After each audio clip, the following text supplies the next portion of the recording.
Sleep paralysis is a temporary inability to move or speak that occurs when you're waking up or falling asleep.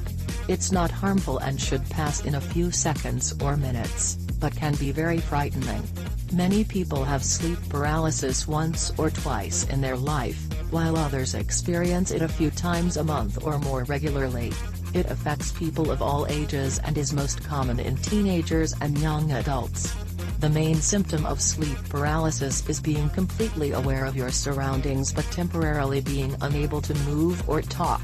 This usually occurs as you're waking up, but can happen when falling asleep. The length of an episode can vary from a few seconds to several minutes. You'll be able to move and speak as normal afterwards, although you may feel unsettled and anxious about going to sleep again.